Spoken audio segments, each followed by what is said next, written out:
خودش را عقب کشید و دست به سینه ایستاد و زیر لب گفت فروشنده حرامزاده می گفت خرید پشیمان نه خرید پشیمان.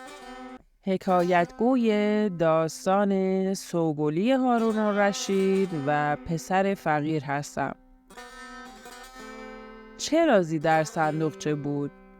پسر فقیر ثروت خودش رو مدیون صندوقچه بود.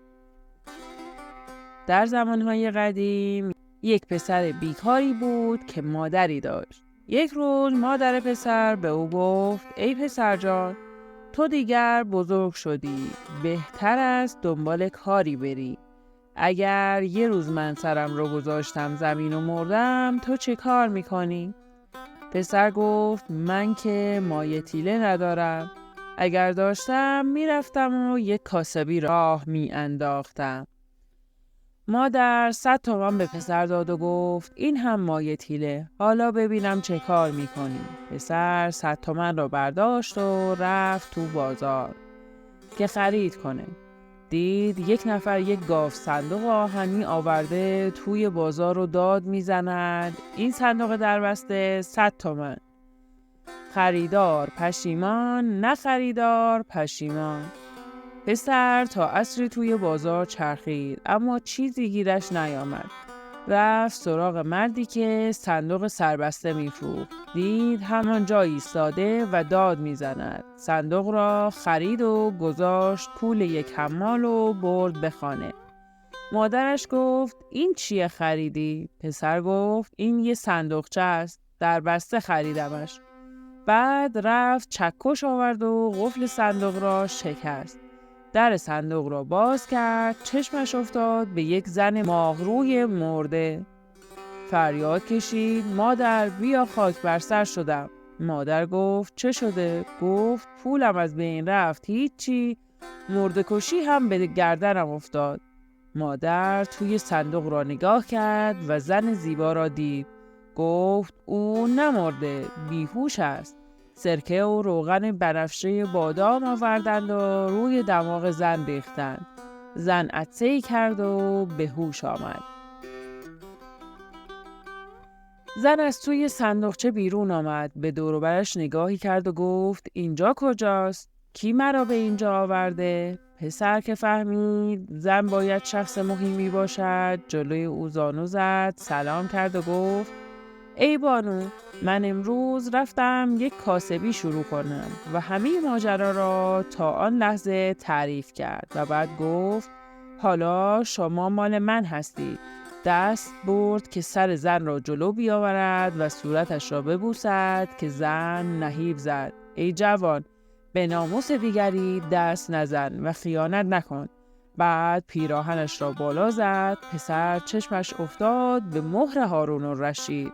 فهمید که زن سوگلی هارون الرشید است. خودش را عقب کشید و دست به سینه ایستاد و زیر لب گفت فروشنده حرامزاده می گفت خرید پشیمان نه خرید پشیمان. زن خندید و گفت من نمیذارم تو پشیمون بشی. برو یک قلم و کاغذ بیار. زن توی کاغذ ماجرای خودش رو برای خلیفه شرح داد. شما که به شکار رفتی، یکی از زنها مرا به خانه‌اش دعوت کرد. بعد از نهار به من قهوه تعارف کرد. قهوه را که خوردم خوابم برد. یک وقت چشم باز کردم و خودم رو توی صندوقچه‌ای در خانه یک جوان غریبه دیدم و خلاصه زن همه ماجرا را نوشت. اما بشنو از ماجرای هارون الرشید. او هر وقت می‌خواست به شکار یا مسافرت برود، یک شلواری پای زنهایش می‌کرد و یک قفل بهش می‌زد، مهر می‌کرد و می‌رفت.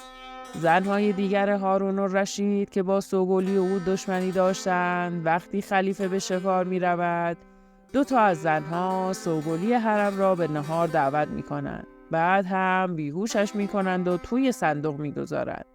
درش را قفل می‌کنند و همانجا دربسته آن را به یک یهودی می‌فروشند. بعد مرد گدایی را توی خانه خاک می‌کنند و هو می‌اندازند که سوگلی حرم مرده. وقتی هارون الرشید از شکار برمیگرده به او میگن که زن سوگلیش مرده. خواست قبر را بشکافد که نگذاشتند.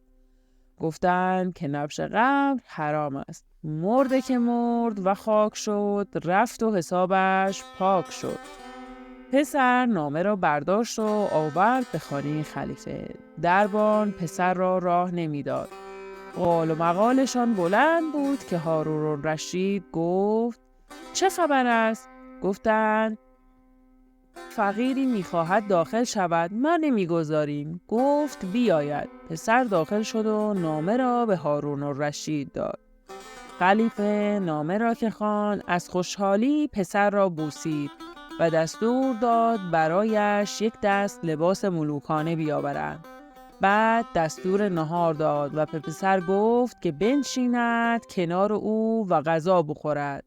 پس از صرف نهار رو کرد به پسر و گفت اسم تو چیست؟ گفت عبدالله. گفت فرزندم، توی دنیا هیچ چیزی بهتر از راستی نیست. راستگو تا رستگار شوی. راستی از تو، ظفر از کردگار. این نامه را از کجا آوردی؟ صاحبش کجاست؟ عبدالله تمام ماجرا را برای خلیفه تعریف کرد. خلیفه نامه به دختر نوشت که تا تو نشانی از موقع شکار رفتن من ندهی، من به زنده بودن تو اطمینان نمی کنم. عبدالله نامه را به دست دختر رساند. دختر هم در جواب نوشت قصه من همانی است که این پسر تعریف کرده است. صندوقی که مرا در آن گذاشتند اینجا حاضر است.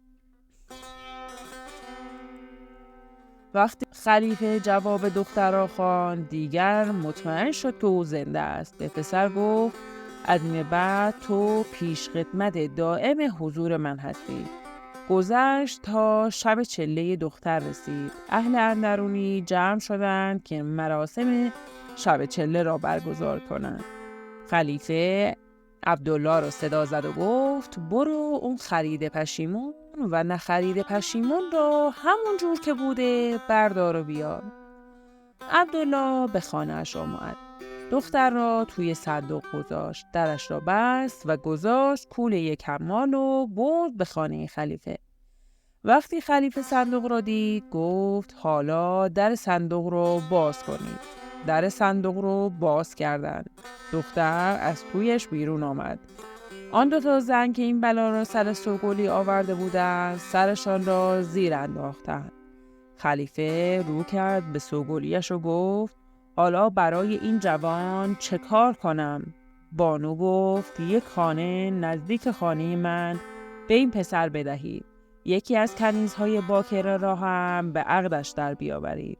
مادرش هم بیاید پیش من و مثل مادرم با هم زندگی کنیم. خلیفه رو کرد به جمعیت و گفت بلند شوید، این مجلس عزایتان را به هم بزنید، مجلس عروسی راه بیاندازید. دختری را به عقد عبدالله در آوردند و عبدالله شد پیش خدمت مخصوص خلیفه.